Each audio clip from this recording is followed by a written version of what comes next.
مرشد سخی لال شہباز قلندر کا 771واں عرس مبارک اپنے اختتام کو پہنچا۔ پنجاب بھر سے زیادہ گاڑیاں آ رہی تھی، وہ کم ہو گئی ہیں، لیکن پھر بھی اندرون سندھ سے بڑے بڑے قافلے آ رہے ہیں، پنجاب سے بھی ابھی تک قافلے آ رہے ہیں۔ سخی لال شہباز قلندر کی نگری ہے، رمضان مبارک تک یعنی چاند نظر آنے تک بھی کافی رش رہتی ہے۔ جب رمضان شریف کے روزے شروع ہو جاتے ہیں تو آہستہ آہستہ رش میں کمی آ جاتی ہے اور بالکل پھر ایک مہینے کے لیے بالکل سناٹا چھا جاتا ہے مرشد سخی لال شہباز قلندر کی نگری میں۔ مہمان تب بھی آتے رہتے ہیں، لیکن سینکڑوں کی تعداد میں، جہاں پر ہزاروں مہمان آتے رہتے ہیں وہاں پر رمضان شریف میں سینکڑوں مہمان آتے ہیں یا درجنوں۔ گرانڈ پارکنگ میں کھڑے ہوئے ہیں، کافی بسیں ہیں، درجنوں بسیں آ رہی ہیں، قافلے مرشد کے آ رہے ہیں۔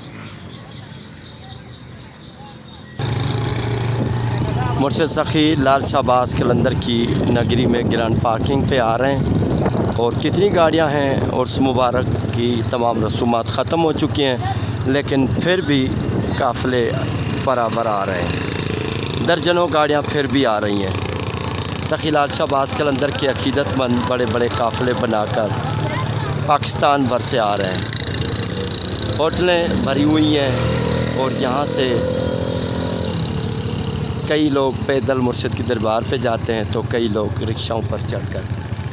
درجنوں بسیں ابھی بھی آ رہی ہیں پورے پاکستان سے، پنجاب بھی ابھی آ رہا ہے۔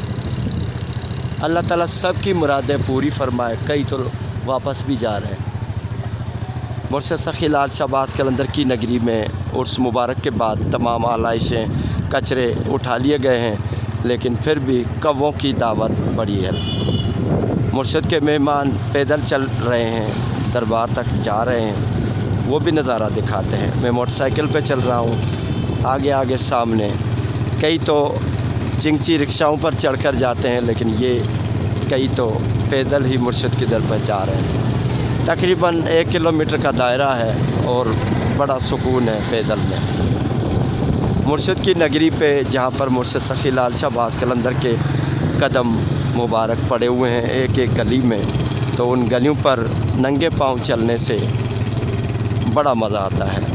مرشد کے ماننے والے، ان کا عقیدہ ہے کہ جتنا ہو سکے ننگے پاؤں پیدل چلے مرشد کی نگری میں، مرشد کی گلیوں میں، تو عقیدے کے حساب سے اتنا ہی مرشد کی کرم نوازی ہوگی۔